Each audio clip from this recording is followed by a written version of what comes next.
हमें भागवत के लिए मनाने आए। ये महाराज में व्यासपीठ से कहती हूँ कि सबसे बड़ी नीचता है। भागवत के लिए आप बुलाने के लिए बैठो तो ये बहुत गलत बात है। कोई कहीं बहन रूठ गई, कहीं भाई रूठ गया, कहीं परिवार वाले रूठ गए, बोले हमें नहीं बुलाया, हम भागवत सुनने नहीं जाएंगे। अरे उनकी बेटी की शादी तो है नहीं जो तुम्हें निमंत्रण दे मनाने आए, चलो पहुंचो। अरे भागवत है, जितना आप कार्य करोगे, जितना आप शुभ काम करोगे, वो आपको धर्म मिलेगा, आपको कर्म उसका करना पड़ेगा और आप उसका पुण्य प्राप्त करेंगे। भला जो करा रहा वो तो नहीं मिलेगा, वो तो जितना उसका हो रहा बेचारा वो तो कर ही रहा है।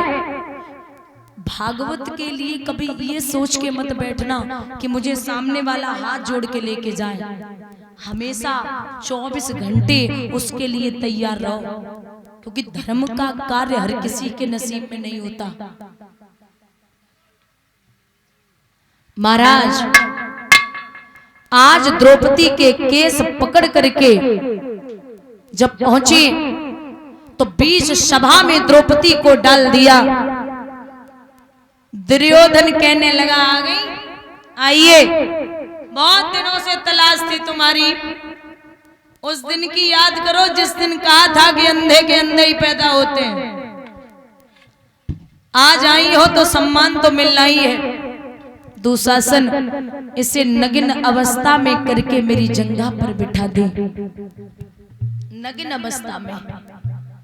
बुजुर्गों, यहाँ आप लोग बैठे हो, एक बात याद रखना, जिंदगी में कभी किसी को इज्जत न दे पाओ, कभी भी किसी को इज्जत न दे पाओ, लेकिन दो लोगों को इज्जत जरूर देते रहना।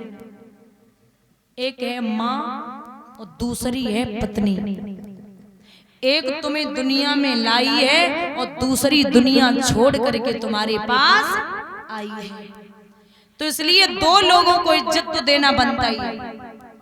माँ तो वो रत्न है, भगवान ने कहा है कि मैं हर किसी के घर नहीं जा सकता, इसलिए मैंने माँ बनाई है।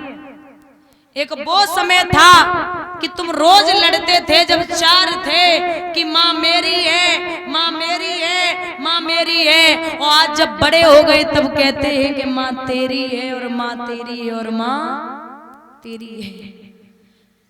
4-4 महीने सबके पास रहेगी अलग अलग, इकट्ठा कोई नहीं रख सकता। माँ बाप का भी बंटवारा हो जाएगा। 4 बेटों की एक माँ पाल सकती है, लेकिन भैया 4 बेटे बड़े होकर के एक माँ को नहीं पाल पाते। मथुरा, वृंदावन, दाऊजी, गोकुल, बरसाने, हरिद्वार, शिरडी, जहां भी जाओ, कहीं भी चले जाना, घर में माँ बाप की सेवा आप पे नहीं हुई ना तो सब व्यर्थ है।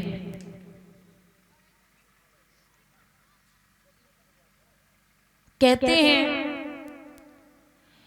कि एक व्यक्ति जब शादी के बाद, एक आदमी जब अपनी माँ को वृद्धाश्रम छोड़ के आता है, तो वो माँ जब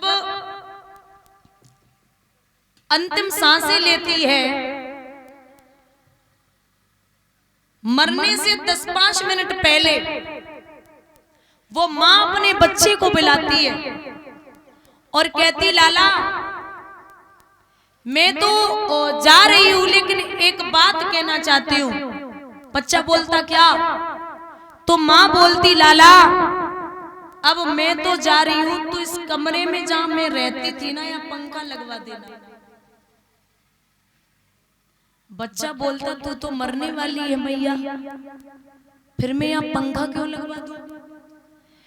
बोले, पंखा इसलिए लगवा दे लाला कि अब मैं तो जा रही हूं, लेकिन मैं जानती हूं कि कल तेरे बच्चे यहाँ तुझे छोड़ने आए तो यहाँ इतनी गर्मी लगती है, मेरा बेटा गर्मी की वजह से पागल हो जाएगा।